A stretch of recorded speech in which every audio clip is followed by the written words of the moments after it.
Assalamualaikum warahmatullahi wabarakatuh. Kami dari kelompok 7 kelas MBS 4C akan mempresentasikan materi mengenai proposisi.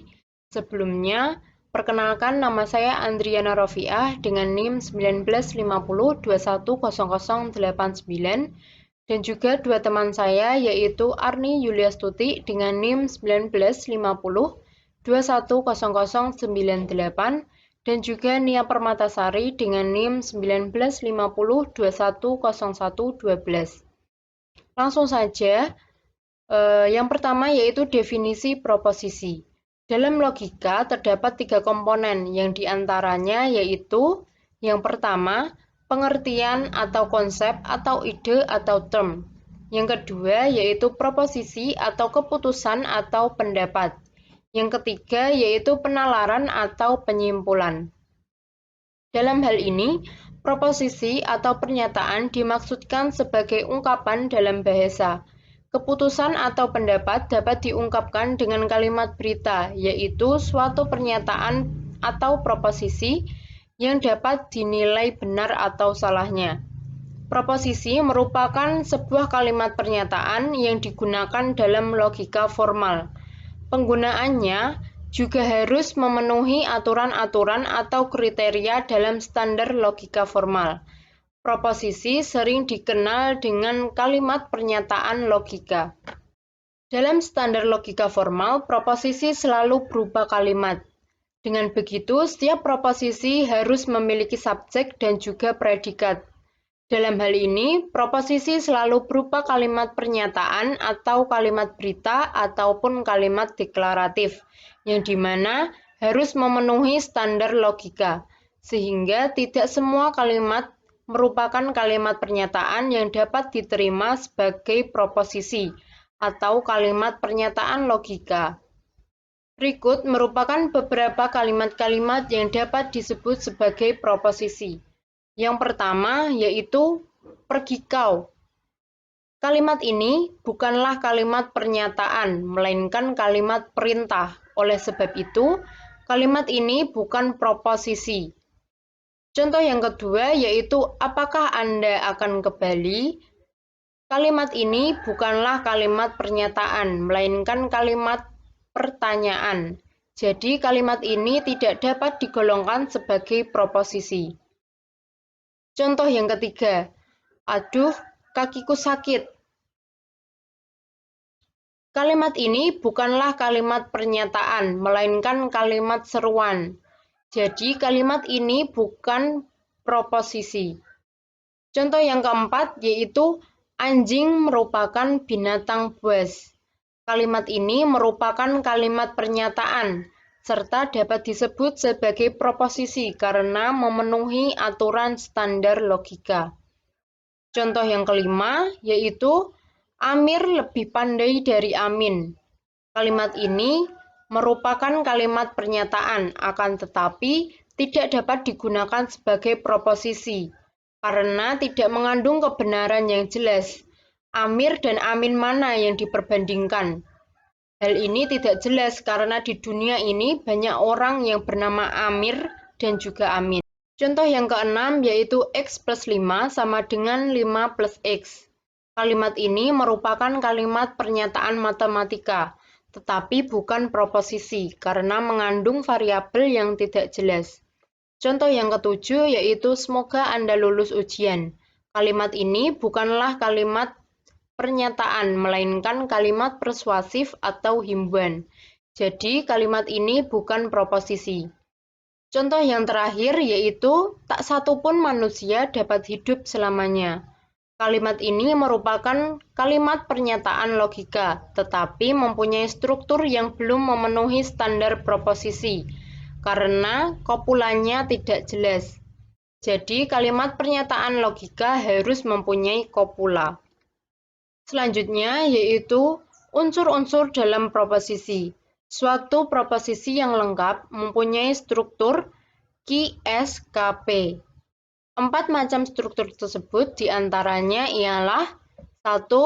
Term subjek sebagai S, term predikat sebagai P, term kopula sebagai K, dan juga term kuantor atau pembilang atau quantifier, yaitu sebagai key. Yang pertama yaitu term subject. Dalam suatu proposisi, term subject merupakan pokok pikiran yang dibicarakan dalam proposisi tersebut. Yang kedua yaitu term predikat. Dalam suatu proposisi, term predikat merupakan informasi atau berita atau keterangan yang hendak dinyatakan hubungannya dengan term subject.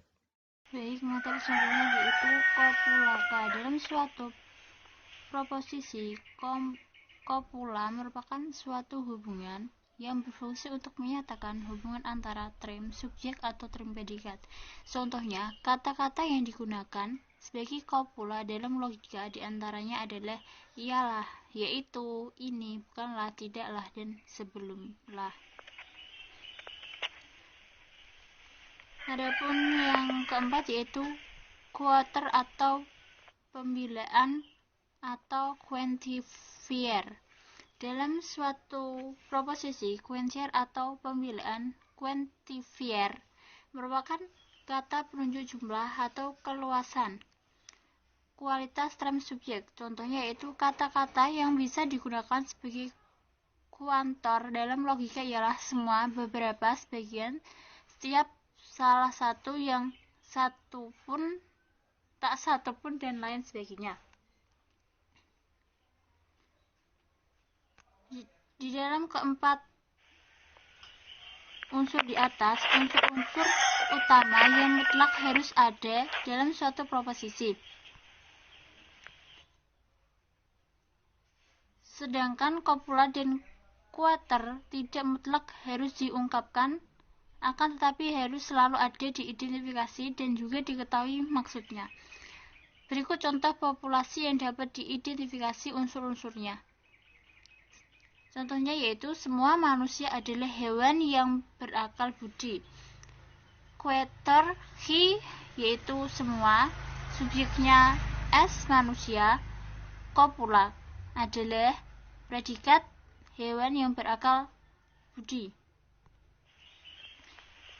Dan materi selanjutnya yaitu bentuk proposisi.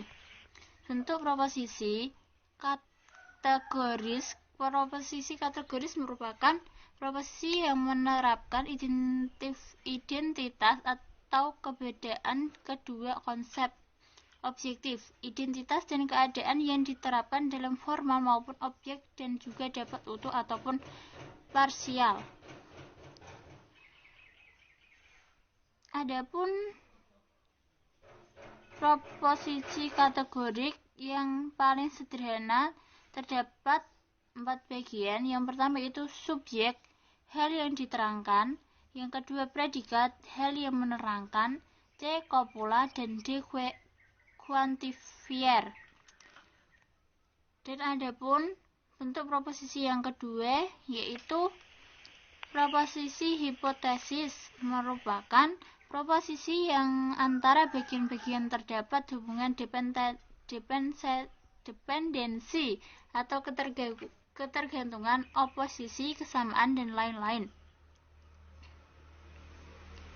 Hal tersebut dapat dirumuskan sebagai berikut, yaitu materi semua proposisi hipotesis bukanlah subjek dan predikat, melainkan bagian-bagian yang diantaranya diterangkan terhadap hubungan. Bentuk bukanlah identifikasi atau keberadaan yang diungkapkan oleh unsur penggunaan, melainkan suatu hubungan lain yang ditujukan oleh predikat-predikat konjungsi. Proposisi hipotesis hanya memuat penuturan. Adapun yang ketiga itu proposisi disjungtif. Proposisi disjungtif merupakan yang dua bagian dihubungkan dengan kata apabila, jika tidak, dan lain sebagainya. Pada hakikatnya, proposisi disjungtif juga terdiri dari dua buah kategori. Sebuah proposisi disjungtif seperti proposisi itu benar dan proposisi itu salah. Kopula penghubung kalimat yang berupa jika dan maka mengubah dua proposisi kategorik menjadi permasalahan disjungtif. Kopula dari proposisi disjungtif juga sangat bervariasi. Baik, materi selanjutnya akan dilanjutkan oleh rekan saya. Baik, perkenalkan, nama saya Nia Permatasari atas NIM 19502101112. Di sini saya akan melanjutkan materi yang selanjutnya, yaitu kuantitas dan kualitas proposisi. Yang pertama, proposisi berdasarkan kualitasnya. Kualitas atau ciri karakteristik sebuah proposisi terkandung di dalam hakikat proposisi itu sendiri. Dan dalam kualitasnya ini ada proposisi afirmatif atau negatif. Dapat dikatakan afirmatif apabila kopula berfungsi menghubungkan atau mempersatukan subjek dan predikat. Dan juga apabila suatu proposisi afirmatif tersebut mempunyai subjek atau predikat yang negatif, sehingga keseluruhan proposisi adalah afirmatif. Contohnya yaitu, tidak ada manusia yang tidak dapat mati. Kata tidak ada manusia tersebut dikatakan sebagai subjek negatif, sedangkan tidak dapat mati dikatakan sebagai predikat negatif. Kemudian, dapat disimpulkan, dalam menentukan proposisi afirmatif atau negatif, itu tidak boleh berpatokan pada indikator negatifnya. Contohnya seperti kata tak, tidak, atau bukan. Tetapi kita melihat posisi indikatornya tersebut. Apakah ia telah berkedudukan sebagai kopula atau tidak? Contohnya, beberapa pejabat tidak memahami logika. Dilihat dari kata tidak pada proposisi tersebut, jelaslah bahwa proposisi itu adalah bersifat negatif. Bandingkan kata tidak dalam contoh yang tadi disebutkan. Jadi, memahami proposisi harus memahami 4 unsur, yaitu quantifier, term subjek, kopula, dan term predikat. Yang kedua yaitu proposisi berdasarkan kuantitasnya. Kuantitas suatu proposisi mengacu pada kuantor atau key dan term subjek yang disebut dengan istilah S. Apakah proposisi menyatakan sesuatu mengenai keseluruhan cakupan makna term atau hanya mengenai sebagian dari keseluruhan makna term tersebut? Dalam hal ini, proposisi dapat dibedakan sebagai berikut. Yang pertama, universal atau keseluruhan. Misalnya, semua manusia adalah makhluk rasional. Yang kedua itu partikular atau sebagian. Misalnya, beberapa manusia itu jenius. Yang ketiga, singular atau tunggal. Misalnya, kuda ini belang. Yang terakhir, indefinite atau tidak tentu. Misalnya, buku-buku berguna. Dapat dikatakan proposisi universal apabila seluruh subjeknya dihubungkan dengan predikat. Sedangkan suatu proposisi dapat dikatakan partikular apabila subjeknya saja dihubungkan dengan predikat. Kuantor untuk term subjek yang universal diantaranya adalah kata semua, segenap, seluruh, tidak satupun, dan setiap. Sedangkan kuantor untuk term subjek partikular diantaranya adalah sebagai berikut, seperti kata sebagai, beberapa, salah satu, banyak, sementara, dan tak semua. Contohnya, semua kucing adalah hewan. Kata semua itu termasuk proposisi universal. Dan yang kedua itu proposisi partikular, contohnya itu beberapa kucing adalah hewan. Terdapat kata beberapa yang di situ ciri khas proposisi partikular. Kemudian kombinasi kualitas dan kuantitas proposisi itu menghasilkan 4 baku proposisi, yaitu yang pertama proposisi afirmatif universal yang disebut dengan proposisi A. Misalnya, semua mahasiswa wajib mengikuti ujian akhir semester. Yang kedua, proposisi negatif universal yang disebut dengan proposisi E. Misalnya itu pembeli bukan penjual. Yang ketiga, proposisi afirmatif partikular yang disebut dengan proposisi I. Misalnya, beberapa orang menjadi saksi kunci kasus penculikan aktivis. Dan yang terakhir, proposisi negatif partikular yang disebut dengan proposisi O.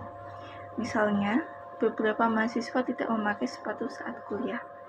Demikian materi tentang proposisi dari kelompok kami. Kurang lebihnya mohon maaf. Wabillahi taufiq wal hidayah. Wassalamualaikum warahmatullahi wabarakatuh.